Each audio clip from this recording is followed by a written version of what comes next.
नमस्कार दोस्तों, एग्जाम मित्र में एक बार फिर से आपका स्वागत है। आशा करता हूँ आप सभी अच्छे होंगे। तो दोस्तों, एम्स बीएससी नर्सिंग और पैरामेडिकल कोर्सेज के लिए एम्स की तरफ से एक लेटेस्ट नोटिफिकेशन जारी किया गया है। इसमें सीट मैट्रिक्स में बड़ा बदलाव किया गया है। तो जैसे काउंसलिंग स्टार्ट होगी तो उस टाइम पे आपको ये ध्यान में रखना है कि आप जो भी कोर्सेज चूज करना चाहते हैं उनमें से कुछ कोर्सेज सीटों को रिमूव कर दिया गया है और कुछ सीटों को इंक्रीज कर दिया गया है। तो ये नोटिफिकेशन इसी से रिलेटेड काफ़ी सारे कैंडिडेट थे जिनके मैसेज आ रहे थे कि सर ये एक लेटेस्ट नोटिफिकेशन जारी किया गया है, ये समझ में नहीं आ रहा तो इसका मतलब क्या है। तो आप यहाँ पे ये देख सकते हैं कि यहाँ पे जो विड्रॉल है seats for various BSc nursing और एमएससी कोर्सेज 2023 सेशन के लिए, तो उससे रिलेटेड ये आपका एक नोटिफिकेशन जारी किया गया। अब इसमें कौन कौन से कोर्सेज रिमूव किए गए हैं और कौन कौन से ऐड किया गया है तो वो आपको ध्यान में रखना है। तो काउंसलिंग जैसे आप करवाते हो तो उस टाइम पे आपके दिमाग में रहना चाहिए कि आप ये कोर्स काउंसलिंग में फिल ना करें क्योंकि ये कोर्स उस कॉलेज से रिमूव कर दिए गए। तो कौन कौन से रिमूव किए गए, तो सबसे पहले बीएससी पैरामेडिकल की अगर बात करें तो एम्स न्यू दिल्ली में पहले आपका जो BSc in dental operating room assistant था तो इसकी जो सीटें थी वो रिमूव कर दी गई है। अब एम्स न्यू दिल्ली में BSc in dental operating room assistant ये कोर्स है, एम्स दिल्ली में ये नहीं रहेगा। एम्स दिल्ली में ही बीएससी इन डेंटल हाइजीन की जो 2 सीटें थी उन्हें रिमूव कर दिया गया है। और एम्स रायपुर में जो bachelor in audiology and speech language pathology जो कोर्स था उसे भी रिमूव कर दिया गया है। तो एम्स दिल्ली के 2 कोर्स रिमूव कर दिए गए हैं और एम्स रायपुर का एक कोर्स रिमूव कर दिया गया है। तो आप जब काउंसलिंग फिल करें तो इन कोर्सेज को इन कॉलेजेस में आपको फिल नहीं करना है। नेक्स्ट आपका पोस्ट बेसिक बीएससी नर्सिंग का, तो रायबरेली में ये जो पोस्ट बेसिक बीएससी नर्सिंग का कोर्स था उसकी सारी सीटें ही रिमूव कर दी गई है। अब जो सबसे एक अच्छी चीज़ है बीएससी ऑनर्स नर्सिंग वाले कैंडिडेट्स के लिए वो ये है कि एम्स रायबरेली में आपकी जो सीटें हैं वो आपकी बढ़ा दी गई। मतलब कि अब एम्स रायबरेली जो आपका इंस्टीट्यूट था उसमें भी बीएससी ऑनर्स नर्सिंग के लिए इसी साल से आप एडमिशन ले सकते हैं। मतलब कि एम्स रायबरेली में आप अपना जो प्रेफरेंस फिल करेंगे तो उस टाइम पे आपको 2023 सेशन से ही एडमिशन आपका इसमें स्टार्ट कर दिया गया। तो इसमें जो टोटल सीटें हैं आपकी 50 सीट है वो एम्स बीएससी ऑनर्स में इंक्रीज कर दी गई 2023 सेशन से ही। कैटेगरी वाइज यहाँ पे डिस्ट्रीब्यूशन किया गया। अनरिजर्व कैटेगरी के लिए 22 सीट रखी गई है, ईडब्ल्यूएस के लिए 5 सीट है, ओबीसी के लिए 13 है, एससी के लिए 7 और एसटी के लिए 3 सीट रखी गई है। तो ये एक अच्छी खबर है कि बीएससी ऑनर्स नर्सिंग के जो कैंडिडेट जिन्होंने 2023 सेशन में अपना एंट्रेंस एग्जामिनेशन दिया था उनके लिए एम्स रायबरेली में भी आपका एडमिशन है वो इसी साल से स्टार्ट कर दिया गया। तो कॉलेज चॉइस में इसको भी फिल कर सकते हैं। अब एमएससी नर्सिंग कोर्सेज हैं तो उसमें जो कम्युनिटी हेल्थ नर्सिंग का कोर्स था एम्स गोरखपुर में था, पहले रखा गया था, इसे रिमूव कर दिया गया है। अब एम्स गोरखपुर में ये कोर्स है वो आपको नहीं करवाया जाएगा। तो ये अपडेट थी आपकी। तो जो बीएससी नर्सिंग के लिए है वो तो उनके लिए तो एक अच्छी खबर है, उनका बीएससी ऑनर्स नर्सिंग के लिए एक भी सीट रिमूव नहीं की गई, उल्टा एम्स रायबरेली में बढ़ा दी गई है 50 सीटें। तो अब आपकी जो टोटल सीटें हैं वो आपकी 1100 के लगभग आपकी AIIMS BSc honours nursing AIIMS के लिए जो विभिन्न इंस्टीट्यूट हैं उनमें आपकी रख दी गई। और एम्स पैरामेडिकल में आपकी जो ये 3 इंस्टीट्यूट हैं इनमें ये सीटें आपकी रिमूव कर दी गई। मतलब ये कोर्सेज हैं इन कॉलेज में आपको फिल नहीं करने हैं। अब काफ़ी सारे कैंडिडेट है कि सर हम एम्स की बीएससी नर्सिंग या पैरामेडिकल की जो काउंसलिंग है वो किस तरीके से करेंगे। तो सबसे पहले तो मैं आपको ये बता दूं कि आपकी नेक्स्ट वीक में नोटिफिकेशन जारी कर दिया जाएगा। एम्स बीएससी नर्सिंग या पैरामेडिकल जो काउंसलिंग प्रोसेस है वो थोड़ी डिफरेंट होती है, बाकी अदर जो आप काउंसलिंग प्रोसेस करवाते हो तो उनसे डिफरेंट होती है क्योंकि इसमें रजिस्ट्रेशन प्रोसेस होता है, ओटीपी वगैरह कोर्सेज किस तरीके से आपको फिल करना है। तो काफ़ी सारे कैंडिडेट को ये है कि सर हम काउंसलिंग किस तरीके से करें। तो दोस्तों मैंने डिस्क्रिप्शन बॉक्स में आपको लिंक प्रोवाइड करवा रखा है। आप पेड काउंसलिंग सर्विसेज मेरे द्वारा आप अपनी जो काउंसलिंग संपूर्ण प्रोसेस है वो आप करवा सकते हो।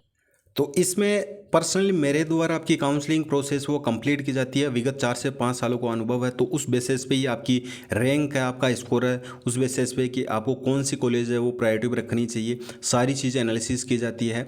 तो काउंसलिंग की सारी प्रोसेस है, फर्स्ट राउंड हो, सेकंड राउंड हो या मॉपअप राउंड हो, पूरी प्रोसेस मेरे द्वारा कंडक्ट करवाई जाएगी। और बाकी आपको गाइडेंस भी दी जाएगी कि किस तरीके से आपको आगे अपने डॉक्यूमेंट प्रिपेयर करने हैं। काउंसलिंग की जो प्रोसेस है, अगर आपको कॉलेज अलॉट हो जाता है तो रिपोर्टिंग किस तरीके से करवानी है, फीस क्या रहेगी, मेडिकल चेकअप वगैरह, तो जो भी आपके डाउट हो सारे डाउट आपको, अगर आप मेरे जो पेड काउंसलिंग सर्विसेज उससे अवेल करते हैं तो सारे डाउट आपके क्लियर कर दिए जाते हैं। कि आपको कॉलेज चॉइस मैं भरूंगा पर्सनली सारी, मैं 15 से 20 कैंडिडेट को ही दोस्तों एनरोल, जो फर्स्ट एनरोल कर लेंगे उन्हीं की मैं काउंसलिंग प्रोसेस करूंगा क्योंकि मैं अकेला सारी चीज़ें मैनेज करूंगा। तो 15 से 20 कैंडिडेट की ही कर पाऊंगा, उससे ज़्यादा मैं नहीं कर पाऊंगा। तो जो पहले एनरोल कर लेंगे उनकी काउंसलिंग प्रोसेस है उन्हें मैं अपने जो भी सारी प्रोसेस है उन्हें मैं कंडक्ट करवा दूंगा, और बाकी जो लिंक है अभी डिस्क्रिप्शन बॉक्स में दे रखा, उसे बाद में डीएक्टिवेट कर दिया जाएगा।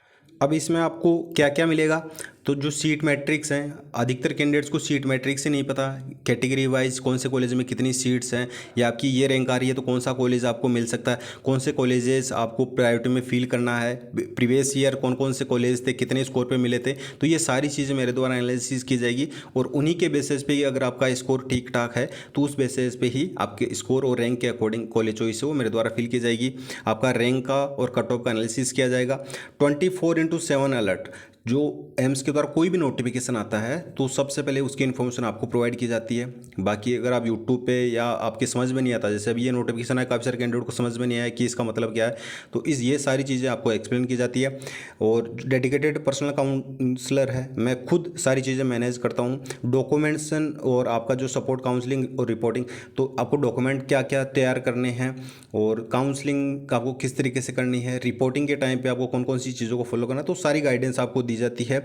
तो आप ये मेरे द्वारा अवेल कर सकते हैं, डिस्क्रिप्शन बॉक्स में लिंक दिया गया। अब ये पेड काउंसलिंग सर्विसेज वो किस तरीके से अवेल कर सकते हैं, तो डिस्क्रिप्शन बॉक्स में लिंक दिया गया, जैसे आप उस पर क्लिक करेंगे तो इस तरीके से इंटरफेस आएगा। इसमें आप यहाँ पे देख सकते हैं कि आपको बीएससी नर्सिंग का भी दे रखा है, पैरामेडिकल का भी दे रखा है, या बीएससी नर्सिंग और पैरामेडिकल दोनों का दे रखा है। तो अगर आप दोनों ही करवाना चाहते हो तो आप इसको सेलेक्ट कर सकते हो, ओनली पैरामेडिकल की चाहते हो तो इसे, और बीएससी नर्सिंग वाले इसे सेलेक्ट कर सकते हो। आप जो कोई भी जिस भी कोर्स की आप काउंसलिंग चाहते हो वो पूरी काउंसलिंग सर्विसेज, आपकी जो भी डाउट है, काफ़ी सारे कैंडिडेट के डाउट रहते हैं, तो वो सारे के सारे डाउट आपके जो पेड काउंसलिंग सर्विसेज लेते हो उनके माध्यम से क्लियर कर दिए जाएंगे। आप उनमें सेलेक्ट करके पे नाउ पे आपको क्लिक करना है। जैसे पे नाउ पे क्लिक करेंगे इस तरीके से इंटरफेस आएगा आपके सामने। इसमें अपनी डिटेल फिल करनी है, फर्स्ट नेम, लास्ट नेम, अपनी एक्टिव ईमेल आईडी, फिर अपनी कॉन्टैक्ट डिटेल फिल करनी है, काउंसलिंग नेम। अब इसमें आपको फिल करना है कि आप एम्स बीएससी नर्सिंग के चाहते हो, एम्स पैरामेडिकल की काउंसलिंग सर्विसेज चाहते हो। इसमें अपने रोल नंबर या एप्लीकेशन फॉर्म नंबर फिल करना, और यहाँ पे आपको इंस्टाग्राम की अपनी जो प्रोफाइल लिंक है वो आपको फिल करना, जिससे कि आपको कम्युनिकेशन वहाँ पे या आपके जो भी नोटिफिकेशन आए वहाँ पे आपको सेंड किया जा सकता है। फिर प्रोसीड एंड पे पे आपको क्लिक कर देना है। जैसे ही प्रोसीड एंड पे पे क्लिक करेंगे इस तरीके से आपको पेमेंट के सारे इंटरफेस आ जाएंगे। इसमें आप QR कोड से पे कर सकते हो। थोड़ा सा स्क्रॉल करेंगे तो आपको यूपीआई मेथड दे रखे हैं, मोर पेमेंट ऑप्शन पे क्लिक करोगे तो क्रेडिट कार्ड, डेबिट कार्ड सारे ऑप्शन अवेलेबल करवा रखे हैं। तो यहाँ पे अगर यूपीआई मेथड सेलेक्ट करते हो तो फोन पे, गूगल पे, पेटीएम सारे ऑप्शन यहाँ पे अवेलेबल, तो आप इनमें से कोई भी चूज कर सकते हो। फोन पे से भी कर सकते हो, पेटीएम से, गूगल पे से। और मोर पेमेंट ऑप्शन पे जैसे ही क्लिक करोगे तो यहाँ पे credit card, debit card, net banking, EMI, wallet, bank transfer सारे अवेलेबल करवा रखे हैं। तो जैसे अपना पेमेंट कन्फर्म करोगे आप अपने आप को एनरोल कर लोगे। फिर आपकी जो भी प्रोसेस है आगे काउंसलिंग की, जैसे कि अभी नोटिफिकेशन कब तक आ जाएगा, या आपकी काउंसलिंग सर्विसेज रजिस्ट्रेशन वगैरह किस तरीके से करना है, कॉलेज कौन सी प्रायोरिटी पर रखनी है, सारी चीज़ें वो मेरे द्वारा पर्सनली फील की जाएगी। और जो भी आपके सारे डाउट हो सारे डाउट भी आपके क्लियर कर दिए जाएंगे। तो इस तरीके से आप मेरे जो पेड काउंसलिंग सर्विसेज है उनके माध्यम से आप काउंसलिंग मेरे द्वारा भी करवा सकते हो। वीडियो अच्छा लगे तो वीडियो को लाइक करें, शेयर करें। इसी तरीके से अदर अपडेट आपको एम्स से रिलेटेड समय समय पर मिलते रहेगी। तो मिलते हैं नेक्स्ट वीडियो में। धन्यवाद। जय हिंद, जय भारत।